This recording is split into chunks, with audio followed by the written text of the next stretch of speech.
권면이나 사랑의 무슨 위로나 성령의 무슨 교제나 긍휼이나 자비가 있거든 마음을 같이하여 같은 사랑을 가지고 뜻을 합하여 한 마음을 품어 아무 일에든지 다툼이나 허영으로 하지 말고 오직 겸손한 마음으로 각각 자기보다 남을 낮게 여기고 각각 자기 일을 돌아볼 뿐더러 또한 각각 다른 사람들의 일을 돌아보아 나의 기쁨을 충만케 하라. 너희 안에 이 마음을 품으라. 곧 그리스도 예수의 마음이니 그는 근본 하나님의 본체시나 하나님과 동등됨을 취할 것으로 여기지 아니하시고 오히려 자기를 비워 종의 형체를 가져 사람들과 같이 되었고 사람의 모양으로 나타나셨으며 자기를 낮추시고 죽기까지 복종하셨으니 곧 십자가의 죽으심이라. 이러므로 하나님이 그를 지극히 높여 모든 이름에 뛰어난 이름을 주사 하늘에 있는 자들과 땅에 있는 자들과 땅 아래에 있는 자들로 모든 무릎을 예수의 이름에 꿇게 하시고 모든 입으로 예수 그리스도를 주라 하시나요 하나님 아버지께 영광을 돌리게 하셨느니라. 그러므로 나의 사랑하는 자들아 너희가 나 있을 때뿐 아니라 더욱 지금 나 없을 때에도 항상 복종하여 두렵고 떨림으로 너희 구원을 이루라. 너희 안에 행하신 이는 하나님이시니 자기의 기쁘신 뜻을 위하여 너희로 소원을 두고 행하게 하시나니 모든 일을 오만과 시비가 없이 하라. 이는 너희가 흠이 없고 순전하여 어그러지고 거스리는 세대 가운데서 하나님의 흠없는 자녀로 세상에서 그들 가운데 빛들로 나타내며 생명의 말씀을 밝혀 나의 다른 일도 헛되지 아니하고 수고도 헛되지 아니하므로 그리스도의 날에 나로 자랑할 것이 있게 하려 함이라. 만일 너희 믿음의 재물과 봉사 위에 내가 나를 관제로 드릴지라도 나는 기뻐하고 너희 무리와 함께 기뻐하리니 이와 같이 너희도 기뻐하고 나와 함께 기뻐하라. 내가 디모데를 속히 너희에게 보내기를 주 안에서 바라는 너희 사정을 알므로 안위를 바르려 하니 이는 뜻을 같이하여 너희 사정을 진실히 생각할 자가 이밖에 내게 없음이라. 저희가 다 자기 일을 구하고 그리스도 예수의 일을 구하지 아니하되 디모데의 연단을 너희가 아나니 다시 아비에게 함같이 나와 함께 복음을 위하여 수고하였느니라. 그러므로 내가 내 일이 어떻게 될 것을 보아서 곧 이 사람을 보내기를 바라고 나도 속히 가기를 주 안에서 확신하노라. 그러나 에바브로디도를 너에게 보내는 것이 필요한 줄로 생각하노니 그는 나의 형제요 함께 수고하고 함께 군사된 자요 너희 사자로 나의 쓸 것을 돕는 자라. 그가 너희 무리를 간절히 사모하고 자기 병든 것을 너희에게 들은 줄을 알고 심히 근심한지라. 저가 병들어 죽게 되었으나 하나님이 저를 긍휼히 여기셨고 저뿐 아니라 또 나를 긍휼히 여기사 내 근심 위에 근심을 면하게 하셨느니라. 그러므로 내가 더욱 급히 저를 보낸 것은 저희로 저를 다시 보고 기뻐하게 하며 내 근심도 덜려 함이니 이러므로 너희가 주 안에서 모든 기쁨으로 저를 영접하고 또 이와 같은 자들을 존귀히 여기라. 저가 그리스도의 일을 위하여 죽기에 이르러도 자기 목숨을 돌아보지 아니한 것은 나를 섬기는 너희 일의 부족함을 채우려 함이니라. 아멘. 이제 제 3강 들어가도록 할 텐데 복음의 사역의 기쁨과 사도 바울의 겉면의 말씀이 담겨 있는 말씀이 바로 빌립보서 2장이에요. 2장을 이제 다 함께 한번 살펴보도록 하겠습니다. 우리가 이 빌립보서 말씀을 어제 시작하면서 빌립보서가 기쁨의 책이다 라고 말씀을 드렸어요. 감사의 책이고 감격의 책이다. 그런데 참 아이러니한 것은 원래 사도 바울의 선교 계획에는 빌립보가 있었습니까? 없었어요. 빌립보가 없었고 그냥 소아시아 지역만 돌고 가려고 했었단 말이에요. 마게도냐, 그리스 북부 지방 이 유럽 땅은요, 사도 바울의 원래 목표 가운데는 이 계획이 없었던 곳입니다. 근데 하나님께서 2번이나 그의 앞길을 막으셨고 그를 빌립보로 가게 하셨다라는 것이에요. 그래서 이 유럽 땅에 예수 그리스도의 복음이 전파되게 하셨다라는 것입니다. 그러면서 이 빌립보 땅에도 하나님의 교회가 세워지게 하셨습니다. 이 하나님의 뜻에 순종할 때 도리어 우리에게 기쁨이 찾아온다라는 이런 말씀을 나눴었어요. 그러면서 빌립보 교회는 어떤 교회인가? 생각하면 생각할수록 감사한 교회, 간구할 때마다 기쁨으로 간구하게 되는 교회인데 왜 그랬느냐? 그 이유는 처음부터 지금까지 복음에 참여하는 교회였기 때문이었다라고 했어요. 복음 안에서 교제하고 복음 안에서 연보를 하고 힘을 다해서 함께 그 복음에 앞장서는데 협력했던 교회였다라고 말씀을 드렸습니다. 그런데 오늘 이제 빌립보서 2장에 들어가는데 이 빌립보서 2장의 내용은 조금 다른 방향으로 흘러갑니다. 왜냐하면 이 빌립보 교회가 복음에 참여하는 이제 복음으로 세워진 교회인 것은 참 좋습니다. 근데 이 빌립보 교회에 문제가 하나 있는 것이에요. 이 문제가 뭐냐? 이론으로만 조금 많이 치우친 것이에요. 이론적으로 많이 치우쳐서 우리가 예수 그리스도의 십자가로 구원받았다. 이것은 정말 확실한데 그러면은 이 믿음의 삶을 어떻게 살아야 되느냐? 이 실천이 적용이 없었더라라는 것이에요. 그래서 이 빌립보 교회는 참 어린 교회였다. 성숙하지 못한 교회였다라고 하는 거예요. 그래서 챕터 1 보도록 할게요. 그리스도의 마음을 품으라. 1절부터 18절까지 내용이 여기 챕터 1에 들어갑니다. 1 우리 함께 한번 읽어볼까요? 그리스도 공동체가 가져야 할 자세. 1절부터 5절입니다. 그래서 1절을 우리 함께 읽어볼게요. 그러므로 그리스도 안에 무슨 권면이나 사랑에 무슨 위로나 성령의 무슨 교제나 긍휼이나 자비가 있거든. 이렇게 2장 말씀을 시작하고 있어요. 있거든 이렇게 마치고 있는데 그러면 있거든이란 말은 있단 말입니까? 없단 말입니까? 오, 잘하시네요. 네, 없단 얘기인 거 잘 아시네요. 제가 적어놨나요? 거기다? 안 적어놨죠? 여러분들 그 네모 빵꾸 뚫어놓은 거는 뭔 의미인지 아셔요? 필기하라고. 예, 거기다 뭐 쓰라고 거기다가 빵꾸 뚫어놓은 거예요. 이 네모칸은 왜 만들어놨지? 이거 장식인가? 이렇게 하시면 안 돼요. 여기다가 적으시라고 여기다가 빵꾸를 뚫어. 근데 제가 책상이 있는 줄 알았는데 없는 게 참 그게 애로사항이긴 합니다. 아무튼 이게 있다는 얘기가 없다는 얘기가 참 있거든 이렇게 맞히면 정말 애매모호해요. 근데 영어 성경을 보면 보다도 명확하거든요. if라는 말을 썼어요. if가 뭔 말인지 아시죠? 만약에 라는 말이에요. 가정이란 말이에요. 1절에 if라는 말이 4번 빠져 있어요. 그러니까 이렇게 해석하면 우리가 훨씬 더 알기가 쉬워요. 영어 성경대로 우리가 해석을 하면 제가 적어놨으니까 보셔요. 만약에 무슨 권면이 있다면, 또 만약에 무슨 사랑의 위로가 있다면, 또 만약에 무슨 성령의 교제가 있다면, 또 만약에 긍휼과 자비가 있다면, 이렇게 해석이 되는 것이에요. 그러니까 있단 말입니까? 없단 말입니까? 없다는 거죠. 가정법이니까 없다라는 얘기예요. 지금 빌립보 교회에는 뭐가 없느냐? 그 안에는 따스한 권면이 없고, 또 사랑의 위로도 없고, 성령의 교제도 없고, 지금 긍휼과 자비도 없더라라는 것이에요. 이런 것들이 여러분 열매거든요. 열매를 우리가 맺어야 되잖아요. 우리가 이제 말씀을 듣고 말씀을 알았으면 주 안에서 우리가 열매를 맺어야 되는 거 아니겠습니까? 그가 내 안에 내가 그 안에 있으면 많은 열매를 맺나니, 주님이 내 안에 있으면 열매를 맺을 수밖에 없다라는 것이에요. 근데 지금 이 빌립보 교회는 열매가 하나도 없더라라는 것이에요. 이론은 정말 빠삭해요. 딱 하면 딱 다 튀어나와요.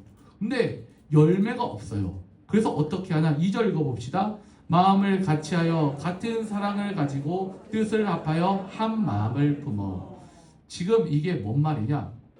다 제각각이다라는 것이에요.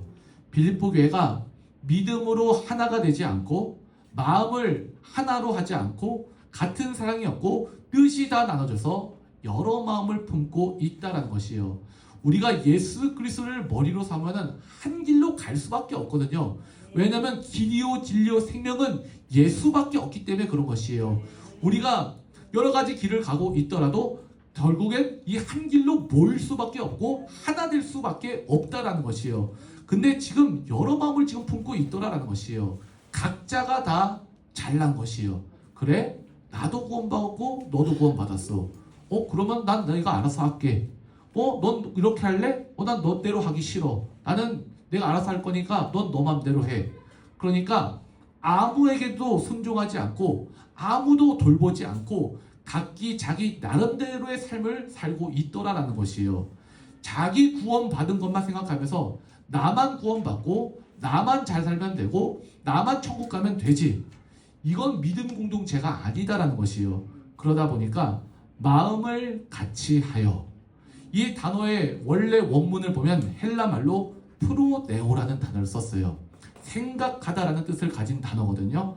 그런데 이 프로네오라는 생각하다라고 하는 단어는 머리로만 생각하다라는 것을 의미하는 것이 아니라 지정의가 다 담겨있는 단어다라는 것이에요. 그러니까 지식과 감정과 의가 다 담겨있는 단어예요. 그러니까 같은 프로네오를 가져라 라는 의미는 이론뿐만이 아니라 마음과 행동까지도 너희들 같이 해야 된다, 이런 뜻이 다 포함되어 있다라는 것이에요.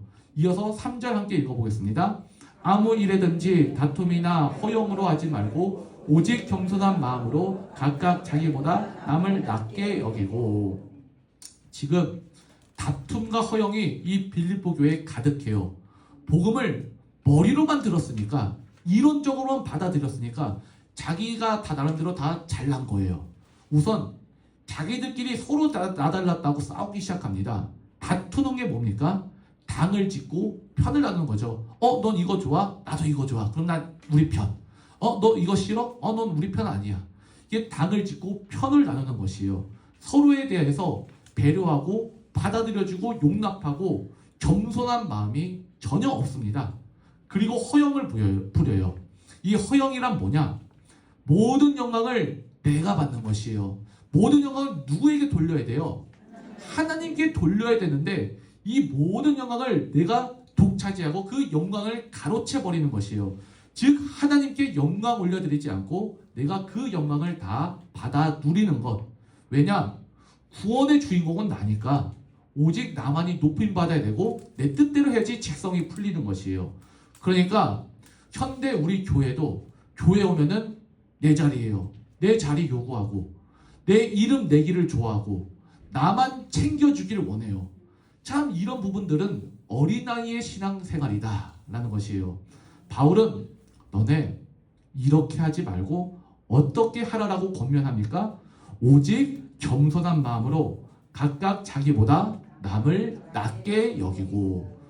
여기서 말하는 겸손은 뭘 말하는 건가?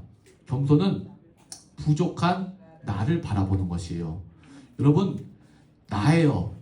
죽을 수밖에 없는 나를 위해서 주님 십자가 지신 것이에요. 이게 공동체를 말하고 있는 것이 아니고 이게 추상적인 남을 말하고 있는 것이 아니라 나를 위해 주님이 죽으셨단 말이에요. 죽을 수밖에 없는 죄인을 살려주셨다, 이것이 믿어지면요, 이 나도 부족할 수밖에 없는 나인 것이에요. 연약할 수밖에 없는 나인 것입니다. 여러분, 구원은 받았지만 내 행위로 구원 받으셨습니까? 내 공로로 받으셨어요? 내 열심으로 받은 거 아니잖아요. 내가 잘나서 받은 거 아니잖아요. 나는 죽을 수밖에 없는 죄인이었어요. 근데 하나님의 은혜로 말미암아 구원 받았습니다. 이 죽을 수밖에 없는 죄인들 주님의 은혜로 구원해 주셨다. 그걸 좀 알고 겸손하게 살자라는 것이에요. 그러면서 각각 자기보다 남을 낮게 여기고. 당신은 나보다 낫습니다. 당신은 나보다 훌륭합니다. 나보다 다른 사람들에게 존중해 주라라는 것이에요. 그리고 4절 함께 읽어보겠습니다. 각각 자기 일을 돌아볼 뿐더러 또한 각각 다른 사람들의 일을 돌아보아 나의 기쁨을 충만케 하라. 아멘. 나의 기쁨을 충만케 하라. 이게 무슨 말입니까? 기쁨이 지금 있지 않다라는 거죠. 기쁘지 않다라는 말이에요. 이상하지 않습니까? 빌립보서가 무슨 기쁨의 서신이라고 말씀을 해주셨는데 왜 기쁨이 충만하지 않을까? 복음을 믿었어요. 또 천국에 들어갑니다. 하지만 이 복음에 주는 기쁨이 충만하지 않더라라는 것이에요. 그 기쁨이 깊지가 않습니다. 근데 복음으로 내가 천국 간다라고 확신을 얻는 그 기쁨이 언제 충만해지는가? 복음에 합당한 삶을 살아갈 때 이 기쁨으로 충만하게 되는 것이에요.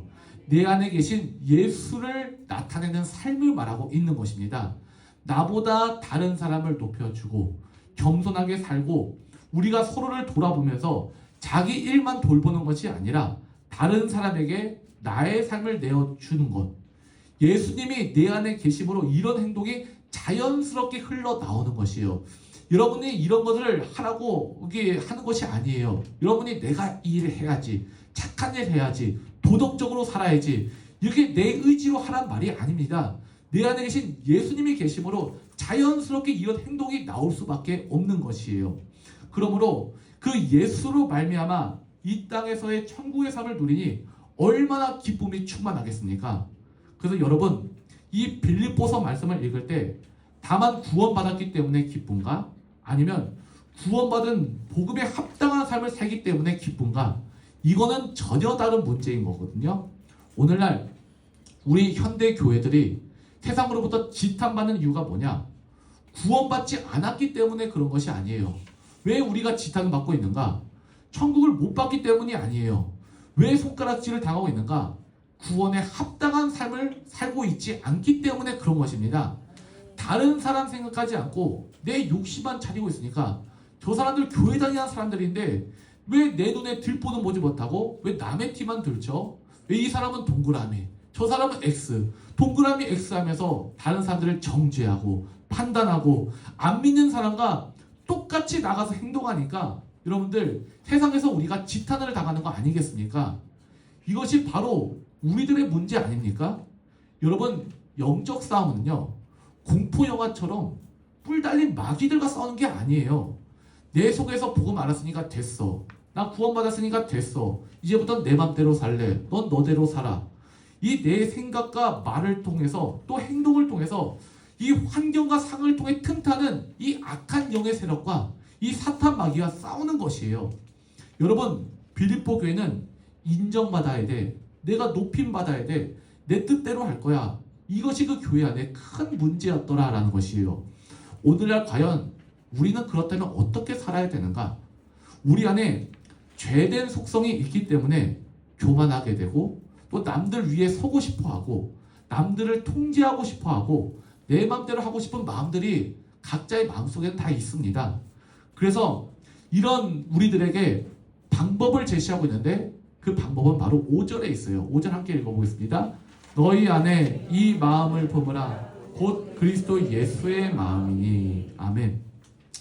이 방법은 한 가지밖에 없습니다. 그리스도 예수의 마음을 품는 것. 이거 외에는 방법이 없는 것이에요. 아무리 내가 이렇게 살지 말아야지 노력하고 내가 결단해야지 아무리 다짐하고 다 소용없어요. 다시 그 원위치로 돌아갑니다. 작심 3일 3일 만에 돌아오면 그래도 잘 될게요. 1시간 만에 몇 시간 만에 돌아가는 사람도 부지기수예요. 또 내가 주인 노릇하고 내가 남들보다 높아지려고 하고 또 내가 남들을 통제하려고 하는 또 이런 마음들이 생겨요. 그럼 그 마음을 유일하게 다스릴 수 있는 방법은 뭐냐? 그리스도 예수의 마음을 품으라. 이 해결책을 지금 바울은 우리에게 제시하고 있는 것이에요. 품으라에 동그라미 한번 치시기 바랍니다. 품으라에 동그라미를 치시기 바랍니다. 이렇게 예수의 마음을 품으라라고 하는데 우리가 이 마음을 품는다라고 할 때 이 품는다를 너무 쉽게 생각을 해요. 그냥 이런 마음을 조금 가져봐. 이런 생각을 좀 해봐. 이렇게 좀 해봐. 이 정도로 생각하고 있단 말이에요. 근데 품으라고 할 때 이 헬라어가 프로네오. 아까 2절에 마음을 같이하여 할 때 쓴 단어와 똑같은 단어로 썼거든요. 프로네오라는 이 헬라 말을 썼단 말이에요. 즉, 이 마음을 품으라 라고 하는 이 말씀은요. 단순히 이런 마음 한번 가져봐 정도의 말이 아니라 지정의, 내 모든 것이 다 내 생각과 뜻과 마음과 행동 모든 것이 다 예수로 충만해야 된다. 이것을 지금 우리에게 알려주고 있는 것이요. 이것이 진정으로 우리가 싸워야 될 영적 전쟁이다라는 것이에요. 그래서 2번으로 넘어갈게요. 그리스도의 찬가인데 6절부터 11절까지 내용이 여기 해당합니다. 그러면서 이제 이 그리스도 예수의 마음을 품으라. 이게 5절에서 끝났는데 이제 6절부터 11절까지의 내용은 어떤 말씀이 나오는가? 초대교회의 찬양이에요. 여러분, 이게 찬미가입니다.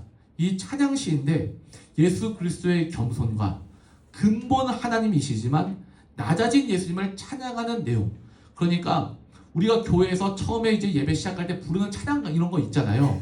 이런 찬양 비슷하게 예배 시작할 때 또는 예배 끝날 때 계속적으로 불렀던 유명한 찬송가가 바로 이 6절부터 11절까지 나오는 그리스도 찬가다라는 것이에요. 그래서 6절부터 7절 우리 함께 한번 읽어보겠습니다. 그는 근본 하나님의 본체시나 하나님과 동등됨을 취할 것으로 여기지 아니하시고 오히려 자기를 비워 종의 형체를 가지사 사람들과 같이 되셨고. 아멘. 지금 사도 바울은 편지를 막 이렇게 적고 있다가 갑자기 찬송 가사를 막 적고 있는 것이에요. 요즘 시대에도 설교를 하다가 가끔씩 찬양을 부르시는 목사님들 많이 계시죠. 전에 그 원로 목사님도 설교하시다가 찬양을 많이 부르셨다라고 이야기를 하더라고요. 많이 찬양을 부르시고 이 찬양을 이 설교자들이 할 때가 있는데 그걸 가지고 맞느냐 틀리냐 이게 하시는 분들도 많은데 우리가 오늘 이 빌립보서를 봤을 때는 맞아요. 설교할 때 찬양하는 것도 맞습니다. 제가 지금 강의하다가 설교를 하다가 갑자기 이 찬양을 부르는 것이에요. 이 찬양을 갑자기 바울이 생각한 것이에요. 근데 이 찬양은 무엇을 의미하는 것일까? 갑자기 찬양을 부른다는 것은 무엇인가? 이 6절과 7절이 저도 정말 이게 많이 외웠던 이제 말씀이거든요. 저희가 이제 신대원을 이제 졸업할 때 구약 209절 또 신약 209절 이게 총 409절의 말씀을 외워야지 이제 통과시켜줘요. 근데 이 구절을 외우는데 이제 1구절에 한 절씩만 들어가는 게 아니고 어떤 거는 이게 6절부터 한 8절까지 뭉뚱그리 들어가는 것도 있단 말이에요. 그러니까 한 대충 제가 평균적으로 봤을 때 한 1000절 정도를 외워야지 이제 졸업이 되는 것 같아요. 그래서 이런 것들을 외울 때 그냥 맨 땅에 헤딩하려면은 잘 안 외워지잖아요. 그러니까 여기다가 음을 입힌단 말이에요. 음을 어떻게 입히냐면 여기는 4개 강 같은 평화를 입혔거든요. 그는 근본 하나님의 본체시나 하나님과 동등됨을 취할 것으로 여기지 아니하시고 오히려 자기를 비워 종의 형체를 가지사 사람들과 같이 되시고. 빌립보서 2장 6절 7절 이렇게 외웠단 말이에요. 이렇게 외우면은 이게 처음에 만드는 건 좀 애먹지만 그래도 한 번 이후는 잘 안 까먹어지거든요. 그러니까 이렇게 외워서 이게 외우니까 잘 외워져요. 근데 처음에 만드는 게 어렵죠. 근데 아마도 이런 음들이 이 말씀에는 입혀져 있지 않았을까. 내게 강같은 평화가 입혀졌다는 건 아니에요. 여러분들 내게 강같은 평화가 6절 7절에 입혀진 거 알아? 이렇게 말하면 안 돼요. 이렇게 말하시면 안 되고 제가 이건 임의로 갖다 붙인 것이고 이렇게 음리 붙여져 있는 이 찬송가다 이거를 아시면 될 것 같아요. 이 찬양을 갑자기 바울이 편지를 쓰다가 생각이 난 것이에요. 이거 갑자기 찬양을 부른다는 것은 무슨 의미냐? 머리로만 하고 있는 신앙을 이제 이 가슴으로 끌어내린 것이에요. 왜 설교 시간에 갑자기 찬양을 부르는가? 이 머리로만 갇혀있는 이론적인 신앙을 이제 마음으로 끌어내리는 것입니다. 마음으로 삶으로 끌어내리는 것이에요. 여러분 이 찬송시의 내용이 무엇입니까? 근본 하나님의 본체시나 하나님과 동등됨을 취할 것으로 여기지 아니하시고 오히려 자기를 비워 종의 형체를 가지사 사람들과 같이 되셨고. 낮아지신 예수 그리스도의 겸손을 보여주고 있는 것이에요. 하나님이 사람이 되시는 것은요, 사람이 담세포동물 대표하는 거 뭐 있습니까? 아메바가 되는 것보다 훨씬 더 말도 안 되는 일이에요. 근데 왜 이렇게 하셨는가? 8절 함께 읽어보겠습니다. 사람의 모양으로 나타나사 자기를 낮추시고 죽기까지 복종하셨으니 곧 십자가의 죽으심이라. 아멘. 우리에 대한 하나님의 구원의 계획을 이루시기 위해서, 즉 이 하나님의 뜻에 순종하기 위해서 예수님은 죽기까지 자기를 낮추시고 십자가에 죽기까지 주님의 말씀에 복종하셨던 것이에요. 그 다음에 예수 그리스도의 부활과 통치에 대해서 말하고 있습니다. 9절부터 11절 우리 함께 읽어보겠습니다. 이러므로 하나님이 그를 지극히 높여 모든 이름 위에 뛰어난 이름을 주사 하늘에 있는 자들과 땅에 있는 자들과 땅 아래에 있는 자들로 모든 무릎을 예수의 이름에 꿇게 하시고 모든 입으로 예수 그리스도를 주라 시인하여 하나님 아버지께 영광을 돌리게 하셨느니라. 아멘. 아까 말씀드린 7절부터 8절까지의 내용이 예수님의 극단적인 낮아심을 말하고 있는다면, 지금 읽은 9절부터 11절까지의 내용은 예수 그리스도의 높아지심에 대해서 말씀하고 있는 것이에요. 예수님의 공간적인 상승, 가장 낮은 곳에서 가장 높은 하늘까지 상승이 이루어지는 것입니다. 동시에 그에게는 모든 이름 위에 뛰어난 이름이 수여됨으로써 모든 우주적인 차원의 경배가 이루어지는 것이에요. 모든 우주적인 존재는 그를 큐리오스, 주라고 시인하며 최종적으로 하나님 아버지께 영광을 올려드립니다. 이렇게 빌립보서 2장 6절부터 11절까지의 그리스도의 찬미가, 찬송시가 끝나게 되어 우리도요, 단순히 나 하나만 예수 믿고 끝내버리는 것이 아니라 예수님처럼 철저하게 자신의 자아를 쳐 복종해야 된다라는 것이에요. 나 하나 천국 가는 것으로 끝나버리는 것이 아니라 이 땅을 주님이 다스리시는 나라로 만드는 그 도구로 쓰임 받아야 된다라는 것이에요. 그것이 바로 우리를 향하신 주님의 마음인 것입니다. 나의 기쁨을 충만하게 하라. 너 혼자만 기쁘고 너 혼자만 이렇게 예수 믿고 끝나버리는 것이 아니라 교회가 함께 기뻐해야 되는 것이고, 가정이 함께 기뻐해야 되는 것이고, 사회가 함께 기뻐해야 되는 것이고, 우리 나라와 민족이 함께 기뻐하는 삶, 그것이 바로 하나님을 기쁘시게 하는 삶이다라는 것이에요. 이런 주님을 기쁘시게 하고 우리 이웃들을 기쁘게 하는 그런 삶을 살기를 주님은 원하십니다. 그런 삶을 사시는 여기 강의를 듣는 모든 분들 되시기를 주의 이름으로 축원드립니다. 3번 보도록 할게요. 우리 3번 제목 함께 읽어보겠습니다. 하나님 자녀의 삶. 12절부터 18절까지의 내용이 여기에 해당합니다. 1번 구원받은 자녀 보도록 할게요. 성경은 우리의 구원에 대해서 과거, 현재, 미래, 이렇게 시대의 세 가지 차원으로 우리에게 말씀하고 있어요.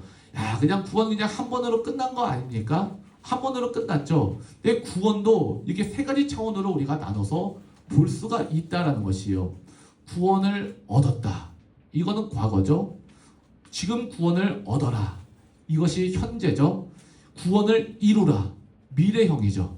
그러니까 우리가 구체적으로 성경 말씀을 보면서 이게 도대체 무슨 말이냐? 함께 하나씩 보도록 하겠습니다. 그럼 과거 시제의 구원은 무엇이냐? 에베소서 2장 8절부터 9절이 이에 대한 말씀을 증거하고 있는데 우리 함께 한번 읽어보겠습니다. 너희는 그 은혜에 의하여 믿음으로 말미암아 구원을 받았으니 이것은 너희에게서 난 것이 아니요 하나님의 선물이라. 행위에서 난 것이 아니니 이는 누구든지 자랑하지 못하게 함이라. 아멘. 너희는 그 은혜에 의하여 믿음으로 말미암아 구원을 받았으니, 이 받았다라는 것은 과거잖아요. 너희들이 이미 받았다.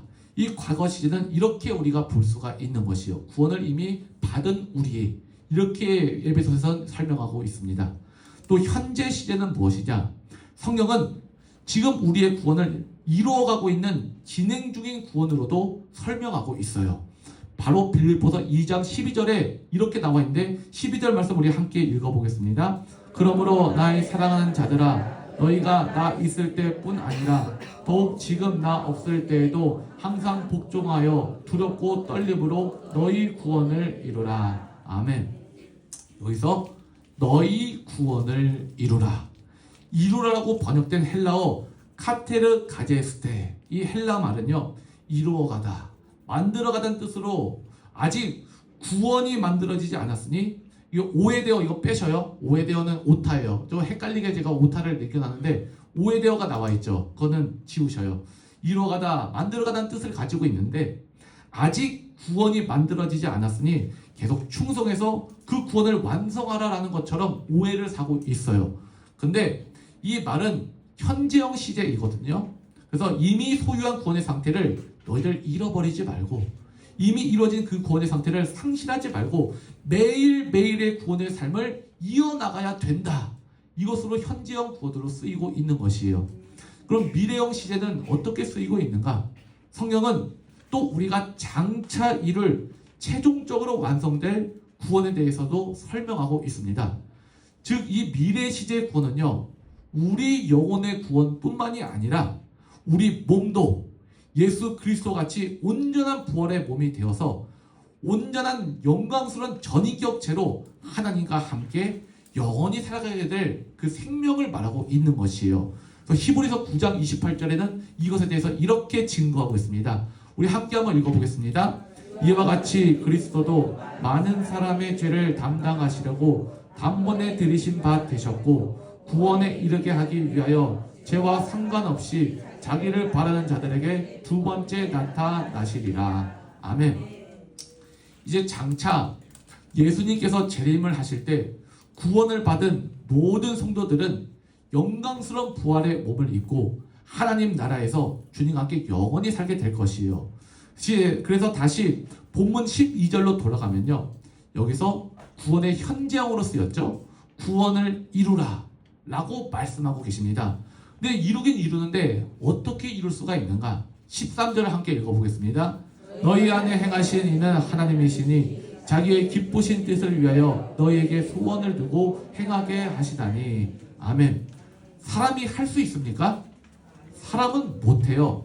너희 안에 행하신 이가 누구시죠? 하나님이시다라는 것이에요. 주님이 이렇게 행하실 것이다라는 것이에요. 주님이 이 구원을 만들어 가시고 이 구원을 이루어 가실 것이다라는 것입니다. 내 안에 성령에 순종하다 보면요, 주님의 소원과 내 소원이 하나가 되는 것이에요. 성령의 역사로 주님의 소원이 내 소원이 되는 것입니다. 여러분, 광야에서 이제 출애굽할 때 이스라엘 백성들이 아말렉과 싸웠잖아요. 광야에서 하나님께서 이 이스라엘 백성들을 아말렉으로 보낼 때 그냥 보내시지 않았어요. 광야에 와서 제일 먼저 만나를 먹이셨습니다. 이 만나 얼마나 신기하겠습니까?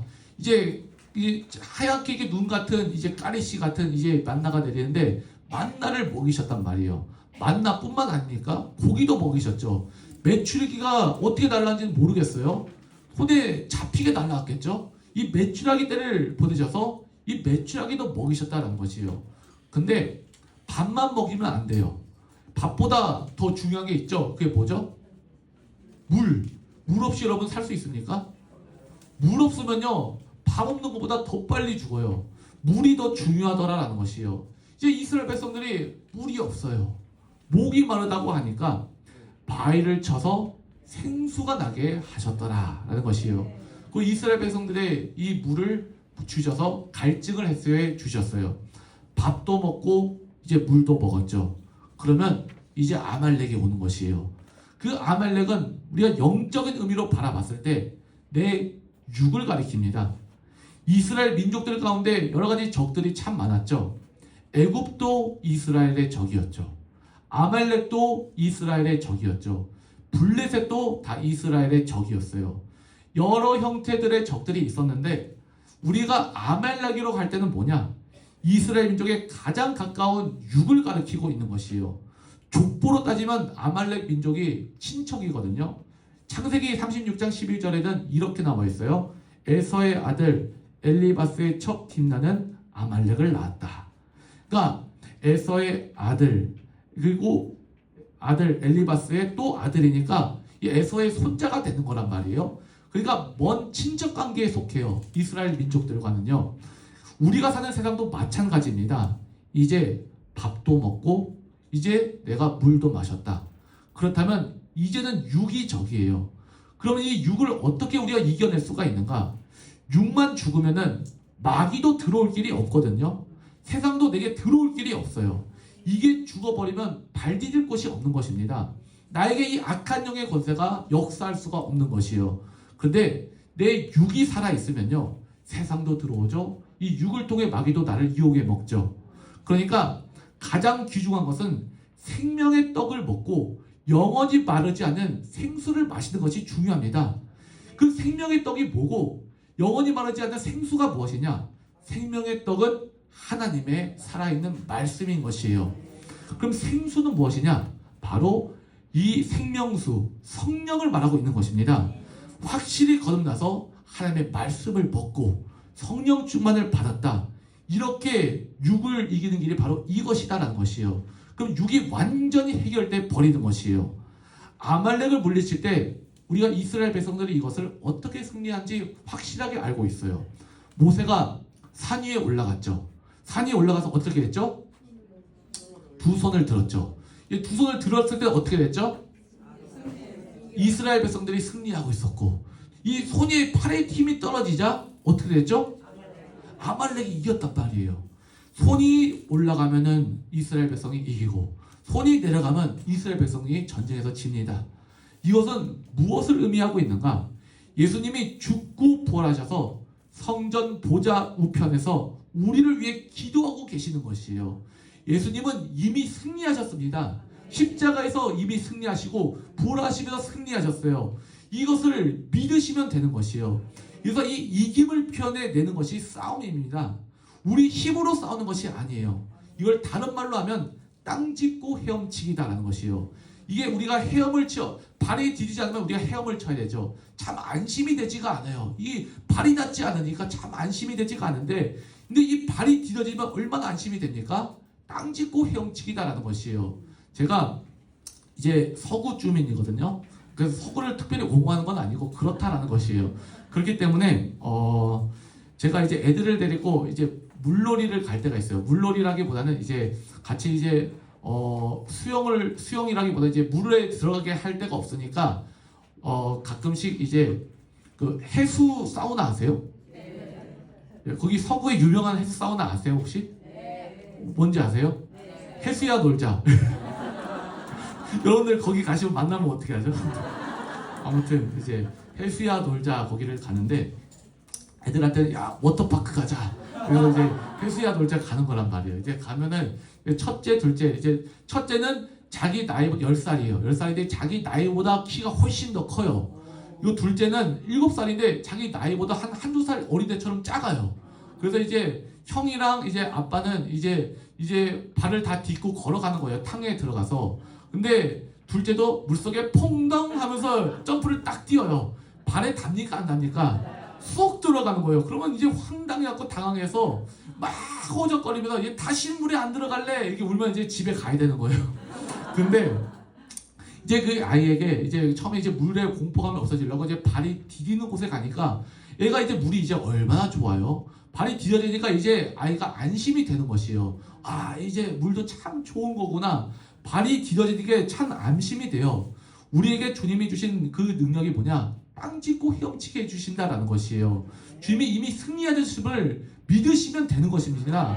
주께서 대신 싸워 주시는 것이에요. 이미 주님이 나에게 승리를 주셨다. 이미 주님이 나에게 이겨 주셨다라는 것을 믿으시길 바랍니다. 믿음으로 표현되는 것이에요. 믿음으로 죄를 이기는 것이고 믿음으로 우리의 육을 이기는 것입니다. 이걸 가리켜 주님이 13절에 너희 안에 행하실 일은 하나님이시다. 그래서 이렇게 말씀하고 계신 것이에요.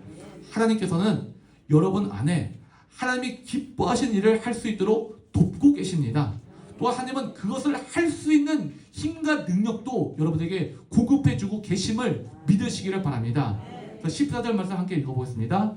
모든 일을 원망과 시비가 없이 하라. 하나님이 내 안에 역사하고 계시고 내주 충만해 계시니까 이 힘과 능력을 공급해주고 계시니까 원망과 시비가 생기지 않더라라는 것이에요. 즉 이전까지는 서로 불평하고 네가 잘났니 내가 잘났니 이게 패를 나눠서 다툼을 하고 있는데 이런 다툼이 없어지게 되더라. 자연스럽게 예수로 하나가 되게 되더라라는 것이에요. 그러니까 정리를 하자면요. 예수를 믿고 이제 구원을 얻은 다음에 우리의 영이 또 많은 이 성화의 삶을 통해서 우리의 혼이 마지막 주님의 재림 때에 우리의 육이 구원을 얻게 되는 것이에요. 그것이 과거, 현재, 미래 구원 시제의 개념인 것입니다. 그러면 우리가 이 세상을 살아가면서 여러분은 나는 구원의 목표로 삶을 바쳐야 되는 것이에요. 이 땅에 사람의 일생이 구원이다. 우리 안에 이것이 인이 박혀야 된다는 것입니다. 타락한 육신의 요구대로 우리의 인생을 허비하지 마시고 주님 바라보시면서 주님과 함께 동행하는 복된 삶을 사는 우리 모두가 되기를 주의 이름으로 축원드립니다. 이번에 하나님의 자녀는 빛으로 산다. 15절부터 18절까지 내용이 여기에 해당합니다. 여기 본문에서는요, 세상 속에서 성도들의 위치가 무엇인가에 대해서 알려주고 있어요. 우리 15절 말씀 우리 함께 읽어보겠습니다. 이는 너희가 흠이 없고 순전하여 어그러지고 거스리는 세대 가운데서 하나님의 흠없는 자녀로 세상에서 그들 가운데 빛들로 나타내며. 아멘. 한마디로 이야기하자면 세상과 성도는 다르다라는 말이에요. 세상과 우리는 소통해야 되고 세상과 우리는 협력해야 되지만 세상과 충돌하더라도 우리가 물러설 수 없는 부분이 있어요. 여러분, 진리에 대해서 양보할 수 있습니까? 우리가 다른 것은 다 양보할 수 있어요. 먼저 하세요. 먼저 내가 양보하고 용서하고 배려할 수 있습니다. 하지만 예수 그리스도만이 진리시다. 예수 그리스도만이 생명이시다. 예수 그리스도만이 천국 문이 되신다. 이 진리에 대해서는 우리가 결코 물러설 수가 없다라는 것이에요. 이 진리에 대해서는 우리가 타협할 부분이 없다라는 것이에요. 이게 바로 세상과 충돌할지라도 우리가 물러설 수 없는 부분이다라는 것이에요. 바로 빛으로 오신 예수님을 보는 시각인 것입니다. 세상은 예수님의 삶 자체가 모순이에요. 왕이 이 땅에 오신 메시아인데 이 메시아가 십자가에 달려 처형을 당했다? 이 세상 사람은 이걸 이해할 수가 없는 것입니다. 그러므로 이 십자가만큼 어리석은 것이 없다라고 세상은 이야기를 해요. 하지만 우리 성도들에게는, 우리 믿는 자들에게는 예수만이 유일한 길이시고 예수만이 생명이 되시고 예수만이 진리심을 우리는 믿습니다. 실제는 평소에도 아주 성격적으로 온순한 사람일지라도 예수님 이야기하면 길을 쓰고 달라드는 사람이 있어요. 참 공격적으로 변한 사람이 볼 수가 있습니다. 우리 당숙 할아버지가 그렇거든요. 굉장히 점잖으세요. 굉장히 온화하세요. 근데 교회도 다니시거든요. 근데 교회를 어떻게 다니시냐면요, 이 예배를 잘 들으시고 나서 참 오늘 좋은 말씀 잘 들었습니다, 이렇게 하고 돌아가세요. 근데 예수님을 진짜 믿으라고 이게 복음을 전하면요 굉장히 화를 내시거든요. 그렇게 점잖으신 분도 복음에 대해서는 그건 내가 알아서 하니까 너네 상관하지 마, 그 얘기하면 너도 교회 가지 마, 이렇게 나오신단 말이에요. 교회 가는 사람들은 꼭 그렇단 말이야, 이렇게 비판까지 하셔요. 이렇게 예수님 이야기만 하면 길을 쓸고 달려드는 공격적으로 변한 사람을 우리가 볼 수가 있습니다. 우리는 이것을 봤을 때 그 배후에는 또 다른 영이 있음을 우리가 알 수가 있어요. 그 뒤에서 역사하고 있는 다른 악한 영의 권세가 있음을 우리가 알 수가 있습니다. 그것이 느껴지게 되는 것이에요. 악한 마귀가 그 마음을 틈타서 마음을 뒤집어 놓는 것이에요. 그것을 미혹의 영, 어둠의 영이라고 우리는 말합니다. 그래서 고린도후서 4장 3절부터 4절은 이런 말씀이 있는데 거기 제가 달아놨나요? 네, 우리 함께 한번 읽어보겠습니다.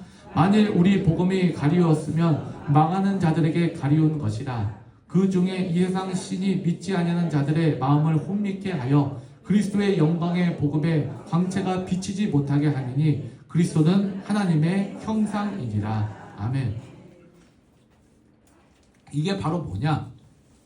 공중모대 잡은 마귀가 이것을 가려지게 하는 것이에요. 복음을 알아채지 못하도록, 진리의 빛을 바라볼 수 없도록 이 눈을 가려버려갖고 그리스도의 영광의 복음의 광채를 보지 못하게 만들어 버리는 것이에요.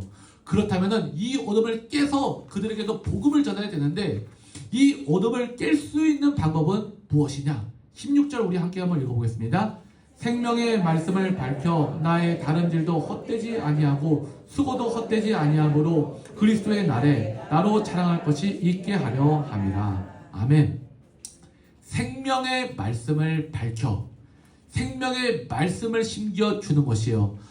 이 사람 속이에 경일기예요. 듣지도 않아요. 말씀을 전하시기 바랍니다. 말씀이 일하세요. 말씀이 싹을 틔우시고 말씀이 또 다른 열매를 바라보게 하여 주십니다. 그 말씀은 내 영과 혼과 관절과 골수를 찔러 쪼개는 능력의 말씀이기 때문에 그런 것이에요. 그 사람이 듣든지 말든지 그 말씀을 전하시기 바랍니다. 말씀이 주님의 시간에 주님의 방법으로 역사하여 주실 것입니다. 이 말씀을 전하시면 이 생명의 말씀을 밝혀 생명의 말씀으로 주님이 빛을 비춰주시면 이 빛과 어둠은 혼재할 수가 없거든요. 빛이 오면 어둠은 달아나기 마련이에요. 여러분들 새벽에 빛이 오면 어둠이 점점 사라지지 않습니까? 빛이 비춰지면 이 어둠은 물러날 수밖에 없다라는 것이에요. 교회가 할 일은 바로 이것인 것입니다. 세상을 향해 생명의 빛을 비추는 역할을 하는 것이에요. 너희는 세상의 소금과 빛이니라. 너의 이 빛을 이 마을에 있는 등역을 가릴 수가 없다라고 말씀하지 않습니까? 생명의 말씀을 증거하시기 바랍니다. 이 생명의 말씀을 증거하면 우리 삶 가운데 어떤 변화가 일어나게 되는가? 첫 번째로 우리 함께 읽어볼게요. 죄악을 폭로한다 라는 것이에요. 성령은 이 빛이 비춰줄 때 어떤 현상이 벌어지게 되는가? 죄악이 드러나게 하여 주신다라는 것이에요. 성령은 자신들의 죄악을 드러나게 하십니다. 죄가 보이니까 이제 회개하게 되는 것이에요. 내가 이거 죄인지도 아닌지도 몰랐는데 빛이 비춰주시니까 이게 죄악된 것이네. 이게 참 주님 앞에 잘못된 일이네. 주님 앞에 이 부끄러운 일인데 이 죄가 드러나게 하여 주시니까 이제 우리가 회개하게 하게 되는 것이에요. 회개의 역으로 주께로 더 성숙하게 되는 것이고 주께로 더 가까이 친밀하게 나갈 수 있게 되더라라는 것이에요. 사도 바울도 자신에 대한 고백을 3번이나 했어요. 사도 바울이라고 성자입니까? 똑같은 사람이에요. 그래서 자신에 대해서 이렇게 고백을 합니다. 처음 쓰여진 이 에베소서에는 뭐라고 말하는가? 모든 성도 중에 지극히 작은 자다. 이렇게 자신에 대해서 고백하더라. 또 고린도전서에는 함께 해봅시다. 나는 사도 중에 가장 작은 자다. 이렇게 고백할 수밖에 없더라라는 것이에요. 또 마지막 디모데전서에는 어떻게 고백합니까? 죄인 중에 괴수다. 이렇게 표현을 합니다. 예수를 깊이 믿으면 믿을수록 자신의 연약함과 죄악들이 철저하게 드러나게 되더라. 여러분, 이게 복입니다. 죄악이 드러나는 것이 복이에요. 그래서 바른 길로 가서 천국 들어가야 되지 않겠습니까? 내가 이거 죄인지 알지도 이게 죄인지도 아닌지도 몰라갖고 나중에 주님의 심판대 앞에 섰을 때 주님, 저 이거 죄인지 몰랐는데요. 그땐 이미 늦었다라는 것이에요. 죄인 것이 밝히 드러나는 것이 정말 우리에게는 복이다라는 것이에요. 회개하고 죄가 드러나면 주께로 돌아가시기를 바랍니다. 요한복음 4장에 보시면요, 예수님과 이 사마리아 여인에 대한 대화가 나와요. 이 예수님은 말씀을 통해서 이 여인의 죄를 폭로하십니다. 이처럼 생명의 말씀은 죄가 드러나게 하시고 회개하고 주께로 돌이키게 하신다는 것을 기억하시기를 바랍니다. 두 번째, 우리 함께 읽어보겠습니다. 참 생명을 주다라는 것이에요. 생명의 양식인 하나님의 말씀을 들으면 영적으로 밝아지게 돼요. 그래서 17절부터 18절 함께 읽어보겠습니다. 만일 너희 믿음의 제물과 봉사 위에 내가 나를 관제로 드릴지라도 나는 기뻐하고 너희 무리와 함께 기뻐하리니 이와 같이 너희도 기뻐하고 나와 함께 기뻐하라. 아멘. 17절에 바울은 이렇게 고백을 합니다. 나를 관제로 드릴지라도, 하나님께 대한 헌신의 표현인 것이에요. 자신의 생명을 나는 바쳐서라도 이 빌립보 교회 성도들과 그들의 믿음과 빌립보 교회가 복음으로 풍성해지기를 바랍니다. 이런 마음으로 17절에 고백하고 있는 것입니다.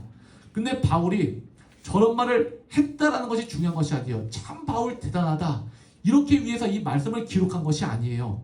와, 저 바울 자기 목숨까지 바쳐서 정말 훌륭한 사람이다, 이거 아니라는 말이에요. 바울 안에 자신의 생명까지 바치게 하셔서 하나님 교회가 세워져 나가기를 바라시는 이 안에 계시는 성령님이 중요하다라는 것이에요.